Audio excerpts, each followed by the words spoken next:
नमस्कार दोस्तों, एक बार फिर से स्वागत है आपका हमारे चैनल एग्ज़ाम सभा में। और आज हम डिस्कस करने वाले हैं गांधी इरविन समझौता के बारे में। ठीक है, तो आखिर गांधी को इरविन से समझौता क्यों करना पड़ा, क्या वजह थी जिसकी वजह से इन दोनों के बीच में मीटिंग हुई। ठीक है, और इसके आगे आने वाले वीडियोज़ में हम गोलमेज सम्मेलन की भी चर्चा करेंगे।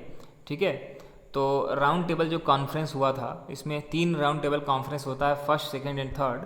फर्स्ट में आपका मुस्लिम लीग जाती है, सेकंड में आपका गांधी जी जाते हैं आपका नेतृत्व करने के लिए। उसको हम एक अन्यत्र वीडियो में डिस्कस करेंगे, लेकिन आज जो हमारा टॉपिक है गांधी इरविन पैक्ट के बारे में।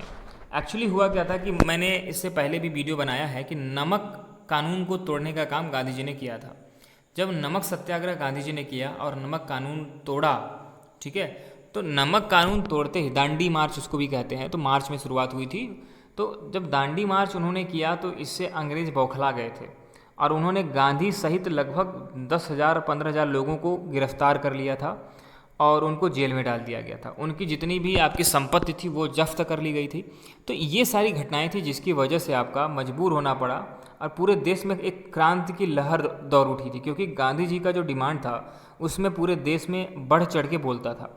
तो इसीलिए इरविन को ये बात समझ में आ चुकी थी कि गांधी जी के साथ बातचीत करके ही हम कुछ हासिल कर सकते हैं, बिना बातचीत किए हुए या फिर उनको शामिल किए हुए हम कोई भी डिस्कशन नहीं कर सकते हैं। यही वजह रही आपका कि गांधी इरविन समझौता हुआ। इसके बैकग्राउंड को थोड़ा और डिटेल में समझते हैं। सेकंड गोलमेज सम्मेलन जो कि लंदन में हुआ 1931 में, इसमें गांधी जी को बुलाया गया।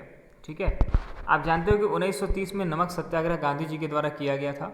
इसमें दांडी मार्च के द्वारा गांधी जी ने समुद्र के किनारे, दांडी जो कि आपका गुजरात में एक स्थान है, वहाँ पे जाकर के उन्होंने अपने आप नमक बनाया था और नमक पर लगने वाले टैक्स का विरोध किया था। गांधी जी का मानना था कि नमक तो यार सिंपल चीज़ है ना, वो तो आसानी से मिल जाती है, उस पर भी हम टैक्स क्यों दें, हम खुद बना सकते हैं नमक। तो उसी को लेकर के आपका उन्होंने सत्याग्रह किया।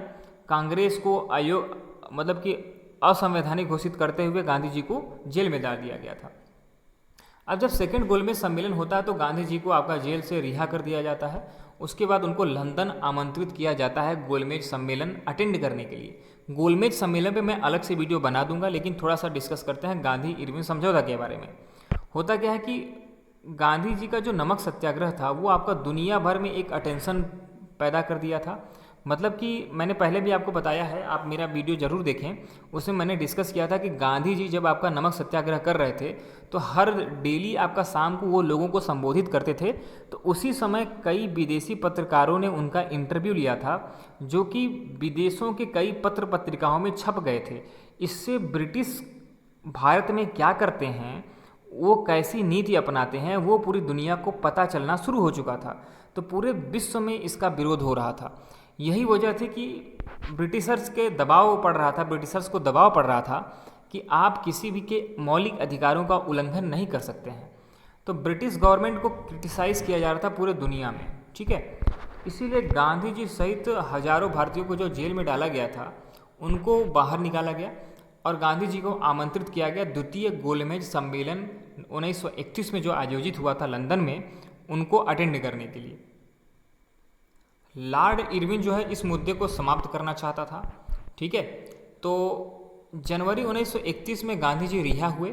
सरदार पटेल उस समय कांग्रेस के अध्यक्ष थे और उनके बातचीत के बाद गांधी जी को उन्होंने चुना कि ऐसा हुआ था कि आईएनसी मतलब भारतीय राष्ट्रीय कांग्रेस, इंडियन नेशनल कांग्रेस की तरफ से प्रतिनिधित्व कौन करेगा, इसको लेकर के जो अध्यक्ष होता था वही तय कर सकता था। तो 1931 में कांग्रेस के अध्यक्ष सरदार पटेल थे, तो सरदार पटेल ने गांधी जी को बातचीत करने के लिए चुना। अब ऐसा पहली बार हुआ था जब हिंदुओं को कह दीजिए या फिर भारतीयों को कह दीजिए, बराबरी का दर्जा प्राप्त होते हुए उनको बातचीत करने का मौका मिला। मतलब कि जब गोलमेज सम्मेलन हुआ तो उनके पास एकदम बराबरी का टॉक करने का आपको उनके पास अधिकार प्राप्त हो चुका था। अब फीचर समझते हैं कि आखिर ये गोलमेज मतलब कि गांधी इरविन समझौता है क्या, उसका महत्व क्या है, उसको समझते हैं। तो भारतीय राष्ट्रीय कांग्रेस आईएनसी जो थी वो आपका गोलमेज सम्मेलन में भाग लेने हेतु मान गए थे। ठीक है, आईएनसी ने आपका सविनय अयोध्या आंदोलन को समाप्त करने की बात कही थी। असहयोग आंदोलन तो बहुत पुरानी बात है, वो 7-8 साल पहले की बात रही थी, लेकिन सविनय अयोध्या आंदोलन, ठीक है, तो मतलब कि जो भी आपका अंग्रेज कहेंगे उनकी बातों को न मानना, नमक कानून तोड़ना, ये सब सारी बातें, तो उन सब चीज़ों को समाप्त करने का जो घोषणा थी वो आपका भारतीय राष्ट्रीय कांग्रेस के द्वारा कर दी गई। सभी सरकार विरोधी ऑर्डिनेंस को समाप्त कर दिया गया भारतीय राष्ट्रीय कांग्रेस के द्वारा। मतलब कि इन शर्तों के तहत ही बातचीत शुरू हुई थी। क्राइम से जुड़े हुए लोगों के अलावा सभी का केस समाप्त कर दिया गया था। नमक कानून के आंदोलन के समय जितने भी लोग गिरफ्तार किए गए थे, असहयोग आंदोलन ना बोलिए, असहयोग आंदोलन तो था ही, लेकिन नमक कानून आपका सबसे लेटेस्ट था। तो नमक कानून के समय में जिन भारतीयों को गिरफ्तार किया गया था उनको रिहा कर दिया गया। तो ये आपकी जो प्रमुख घटनाएं थी वो आपका यहाँ पे देखने को मिली। अब समझते हैं कि गांधी इरविन समझौता से जो रिजल्ट सामने आए, ठीक है, जो परिणाम सामने आया वो क्या था उसको समझते हैं। तो आईएनसी के द्वारा सेकेंड राउंड टेबल में भाग लिया गया और ये आपका सितंबर और दिसंबर 1931 में ये आपका गोलमेज सम्मेलन, द्वितीय गोलमेज सम्मेलन हुआ था। ठीक है, उसमें आपका बातचीत हुई अंग्रेजों और भारतीयों के बीच में।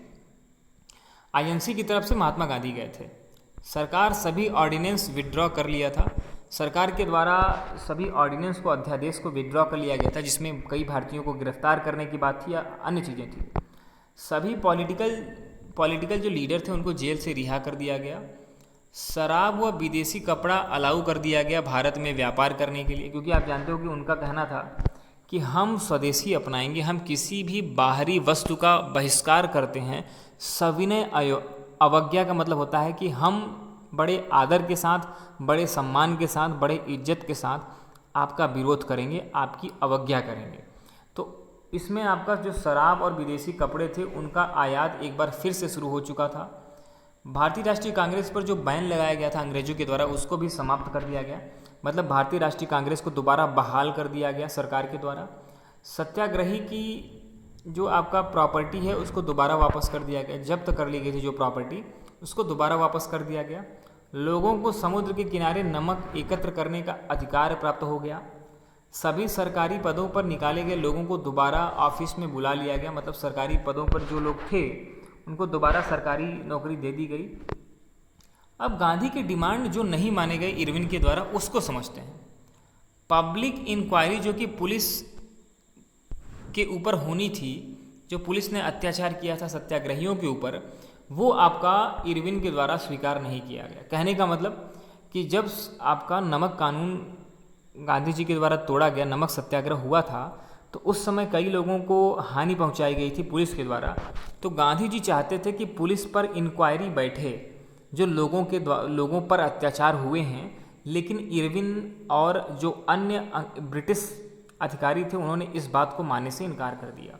दूसरी क्या बातें थी, भगत सिंह के मौत की सज़ा जो है वो आपका कारावास में बदल दिया जाए, इस बात का भी जो जिक्र था वो आपका गांधी जी के द्वारा किया गया था। अब थोड़ी सी बात आगे बढ़ाते हैं। अब अगले वीडियो में हम यहाँ पर चर्चा करेंगे, यहाँ पे मैंने आपको रिजल्ट बता दिया। अब अगले वीडियो में हम चर्चा करेंगे प्रथम गोलमेज सम्मेलन की। फिलहाल इसी तरह के वीडियोस को देखने के लिए हमारे चैनल को आप सब्सक्राइब कर सकते हो। कोई भी डाउट होता है तो आप कमेंट सेक्शन में बता सकते हो। धन्यवाद।